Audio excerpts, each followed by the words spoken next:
The NHS is the representation of the big society.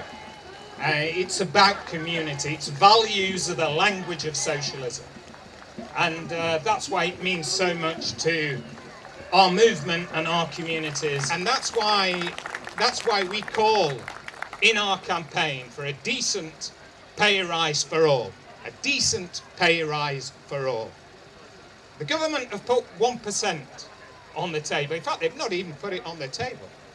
They've suggested that their limit for pay rise this year for NHS workers will be 1%. The pay review bodies, for those staff that are covered by the pay review bodies, well, their report is sitting on the desk of the Secretary of State at the moment.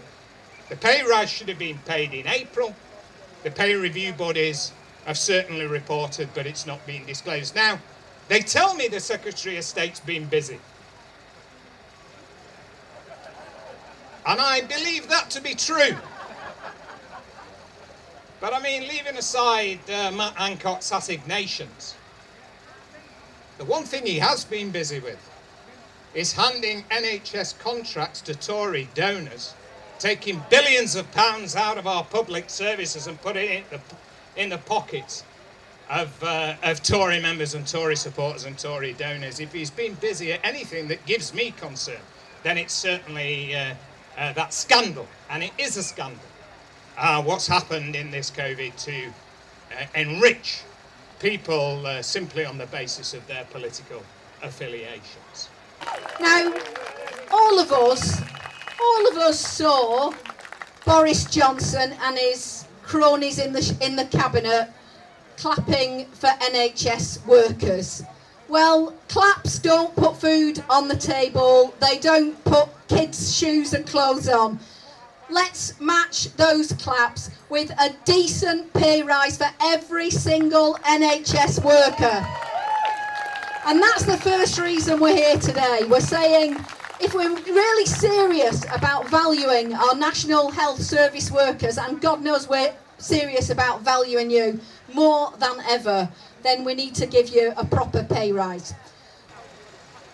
Now, Nottingham and Notts KOMP has a long history of campaigning against privatisation and for improvements in the local health service. We led the successful campaign to get the multinational company Carillion sacked for gross incompetence from its services contract at the City and QMC hospitals. And that was shortly before it actually went bankrupt and collapsed completely. Now, there are some people who you'll come across who will say, oh, it doesn't really make any difference whether the services are privatised or not. As long as you get the service, what does it matter where it comes from?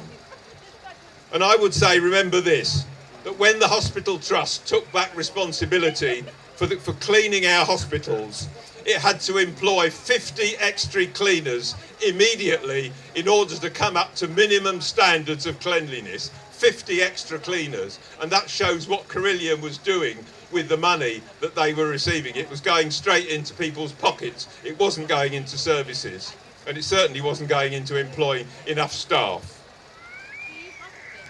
Now, looking at what the situation is now, it's quite clear, as you've already heard, that the Tory government is only really interested in extending privatisation and enriching their friends.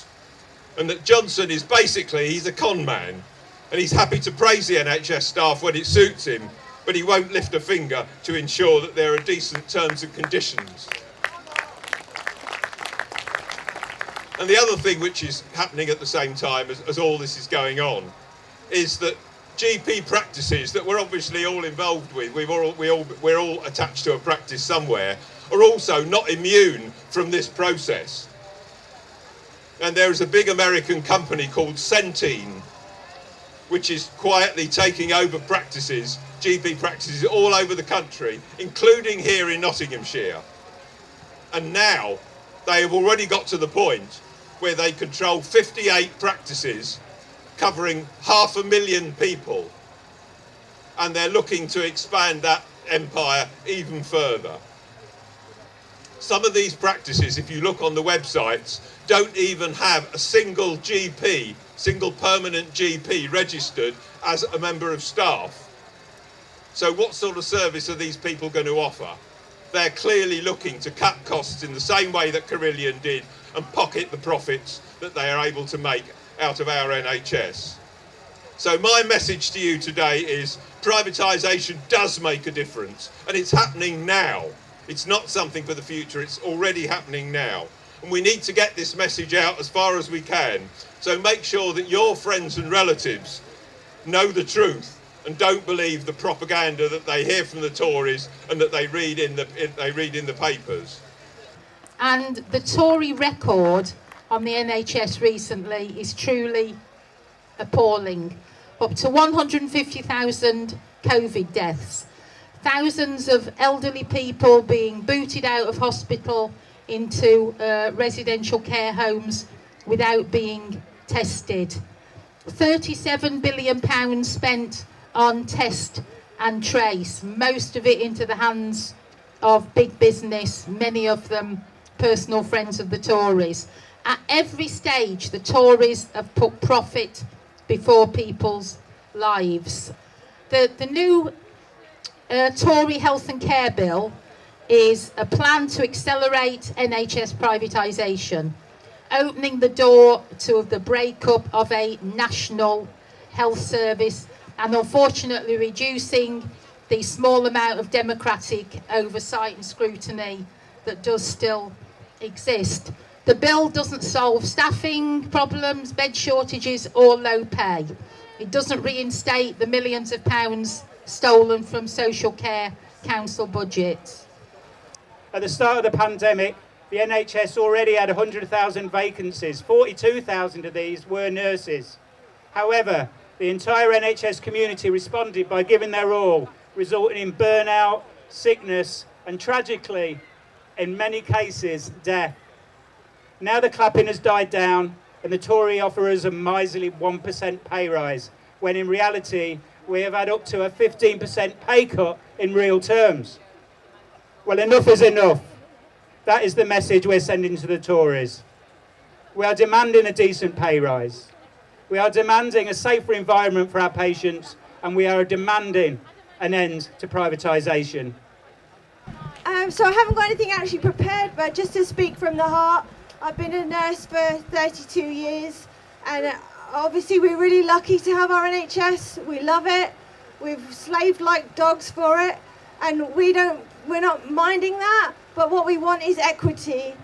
We can see that there isn't equity in it, and we're just asking for our union now to stand up for us, and we're all tired, okay, so we're all like done, and that's why I'm like just speaking for my colleagues who probably would want to be here, but you know, everyone's just stretched, and so we're all a bit knackered, and what we need is our union and our government to recognise the valuable work we do. It seems like patently obvious to me, and it only takes a little bit of sickness for you to suddenly realise how much you need these people to do the things that you can't do for that time.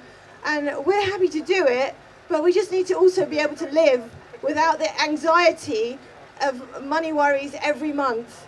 I know I'm living month to month, and I have done for my whole career. And, you know, it's tough. First world problems, fine, but we can see that throughout the NHS, that's not the same for everybody. And their management is still spending money on agency staff who are getting 4 times as much as us per shift. And we're working alongside them, nurturing them, training them, blah, blah, blah, filling in, supporting them. So there's just mismanagement and inequity in our NHS still, and we're bearing the brunt of it.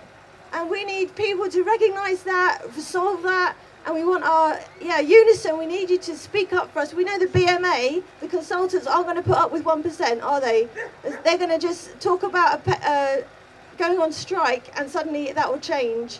And that's the same for other unions. And we need unison to be strong for us, and our MPs to be strong for us in Parliament, because we haven't got that energy. We don't have the voice. So we need unison to be our voice. So thanks so much for supporting that.